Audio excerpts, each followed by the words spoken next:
제가 어려서부터 곧잘 그러셨어요. 우리는 어느 편도 들어서는 안 된다고 말이죠. 하지만 쉬운 문제가 아니에요. 누나만 하더라도 러시아 편을 들거든요. 물론 매형이 러시아 출신이라서 그럴 수도 있어요. 그렇지만 더 큰 문제는 텔레비전 뉴스예요. 누나는 러시아 방송이 아니면 보질 않거든요. 그런데 그 반대편이라고 해서 다르지 않아요.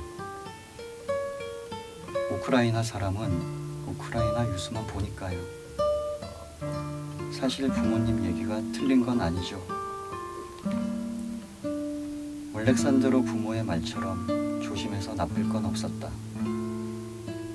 수많은 소수민족 중 하나인 그들이 자칫 정치적 분쟁에 휘말리기라도 한다면 더 큰 희생을 치를 수 있을 테니까. 올렉산드르는 미지근해진 커피로 목을 축이고는 얘기를 이어나갔다. 다행인지 불행인지 우리는 부모로부터 시대를 물려받지 못했어요. 그래서 어느 한쪽을 선택해야 할 때가 되면 어쩔 수 없겠죠. 부모님이 그랬던 것처럼 제게도 지켜야 할 사람이 있으니까요. 학창시절부터 서울 생활까지 이야기를 듣다 보니 쓸거리는 어느 정도 확보된 듯 했다. 그제야 나는 면피용으로 벽화에 대한 질문을 건넸다. 조금 벗어난 질문일 수도 있는데 벽화의 소재로 문을 채택한 이유를 들을 수 있을까요? 그건 하나의 상징이에요. 연대의 표상이랄까. 문 너머에는 언제나 다른 세계가 마련되어 있죠.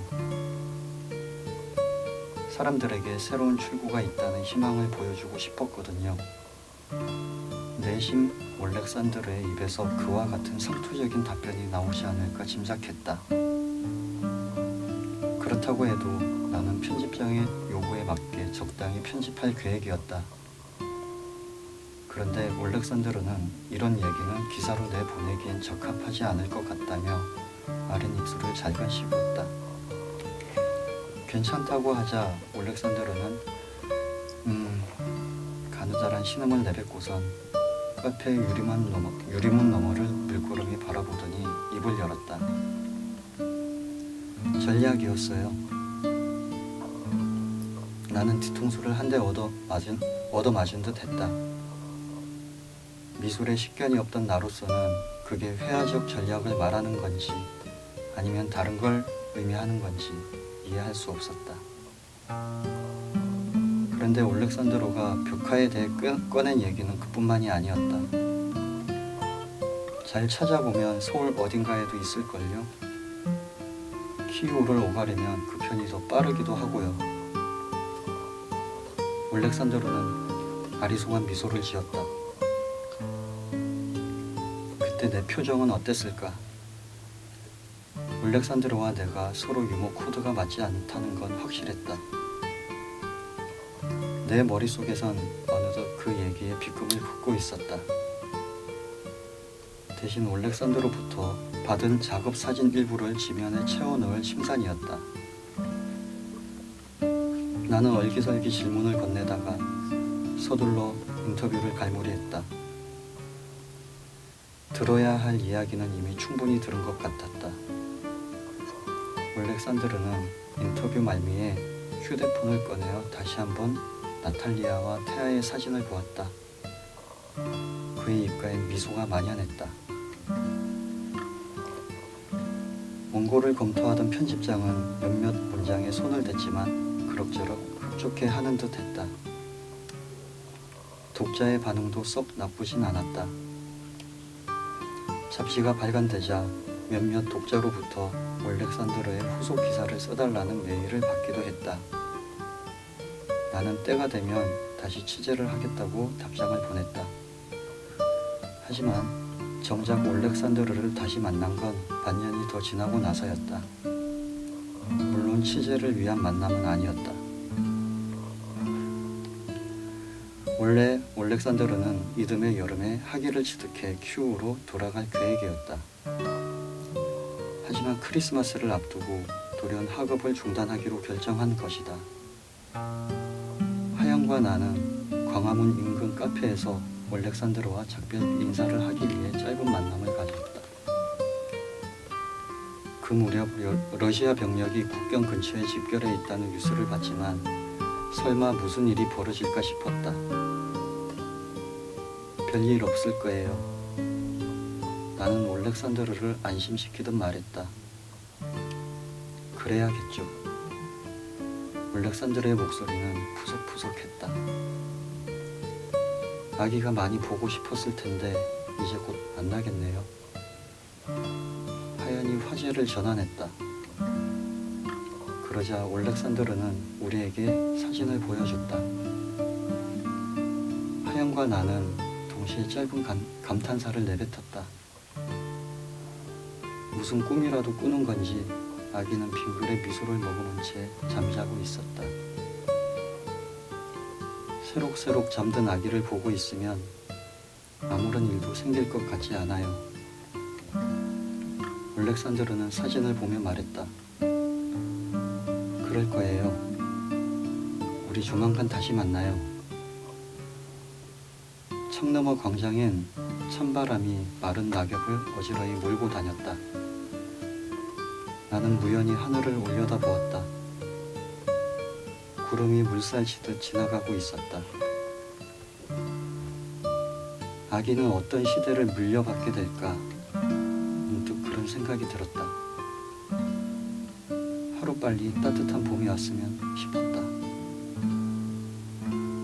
올렉산드르가 키우로 돌아간 후 우리는 이따금 영상통화로 서로의 안부를 묻곤 했다.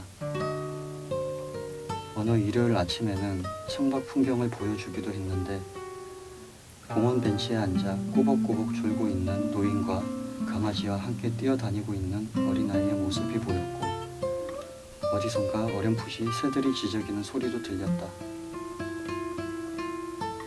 그렇지만 우리는 머지않아 암담한 심정으로 뉴스를 볼 수밖에 없었다. 먹구름이 짙게 드리운 그 도시의 풍경이 왠지 비현실적으로 보였다. 바리케이드를 설치하는 시민 사이에서 낯익은 얼굴이 스쳤다. 그는 양손에 스프레이 래커를 들고 거리를 분주히 뛰어다니고 있었다. 스쳐 지나간 또 다른 화면에서는 싱크홀처럼 거대한 검은 구덩이가 파여 있었는데 그 주변에서 올렉산드르의 시그니처를 언뜻 본 것 같기도 했다. 하지만 시간이 갈수록 그곳 소식을 보고 있는 게 점점 힘이 들었고 그 이유는 결국 내가 그동안 보고 싶었던 것만 보아왔던 것임을 비로소 알게 되었다. 담장을 따라 늘어선 개나리 꽃망울을 보는 것만으로도 포근했던 그날 나는 이태원에서 한 이주 노동자를 만나 취재를 한 후 올렉산드르를 처음 만났던 보강동 쪽으로 발걸음을 옮겼다. 공교롭게도 그는 나와 가는 방향이 같았는데 고향 생각이 날 때마다 찾는 곳이 있다며 인사를 건네더니 앞서갔다. 두어 차례 모퉁이를 돌 때까지 보였던 그의 뒷모습은 내가 펜스 근처에 채 다다르기 전에 종적을 감췄다. 녹슨 펜스엔 처음 봤을 때와 달리 강동면을 쓴 바나나에 까만 얼룩이 덕지덕지 묻어 있었다. 그런데 올렉산드르는 대체 왜 거기에 시그니처만 그려놓은 걸까? 나는 천천히 발걸음을 옮겨가며 듬성듬성 녹이 쓴 펜스를 유심히 들여다보았다. 놀랍게도 녹슨 자국 역시 래커를 뿌려 그린 그림이었다. 나는 펜스에 손을 댄 채 키 작은 집 쪽으로 천천히 걸었다. 이었고 쪽문 앞에 이르렀을 때 나는 뭔가 단단히 잘못됐다는 걸 알아차렸다. 그러니까 그 전부가 하나의 벽화였던 것이다. 그렇다면 그 노인과 몰티저는 도대체 어떻게 된 걸까? 나는 나는 노인이 사라졌던 쪽문을 조심스럽게 두드려 보았다. 텅 빈 금속성 소리가 울렸다. 내가 잘못 본 건 노인가 몰티즈인가 아니면 내 앞에 벽화인가 혼란스러웠다. 나는 조심스레 쪽문을 슬쩍 밀어보았다. 문틈 사이로 불어든 날카로운 눈바람이 얼굴을 때렸다. 나도 모르게 질끈 눈을 감았다. 봄의 정반대 계절은 바로 지나온 계절이었다. 단편소설 방독면을 쓴 바나나 중에 일부를 낭독했습니다. 읽은 부분은 이 소설에서의 거의 후반부에 해당하는 내용입니다. 그래서 주인공이 처음에 어떤 그 벽화를 보게 되는데 단순히 그냥 벽화일 거라고 생각을 했던 그런 것들이 후반부에 가서 그저 그런 벽화가 아니라 또 다른 세계를 이렇게 바라보게 하는 그런 그림이었다는 것을 알게 되는 장면입니다. 오늘 아카이빙 작업에 이 부분, 이 소설의 이 부분을 선택해서 오신 이유가 어떻게 되세요? 사실 이 다른 썼던 소설에 비해서 이 소설을 쓸 때 심적으로 많이 힘들었던 것 같아요. 그리고 너무 근래의 이야기를 썼던 것 같다라는 그 당시에 좀 후회도 많이 됐었고요. 그리고 소설을 그러니까 발표를 앞두고 이 소설을 쓰면서 전쟁이 안 날 거라고 생각을 했었거든요. 작년 11월, 12월에 이 소설을 탈고를 해놓고 나서 그 상황을 지켜보면서 결국은 이런 끔찍한 일이 생기는구나를 보면서 다시 오늘 낭독한 부분을 다시 손을 봐야 했었습니다. 그래서 그 과정이 너무 좀 뭐랄까 힘들더라고요. 그러니까 뉴스를 보는 것도 힘들었고 제발 벌어지지 않았으면 하는 일들이 이렇게 벌어지는 걸 보면서 그리고 그 전쟁이 지금까지 이어지고 있고 또 겨울이고 그래서 남의 나라에 갔지만 독자나 우리 사회 구성원들이 많은 관심을 이 지구라는 우리 어떤 공동체를 살아가면서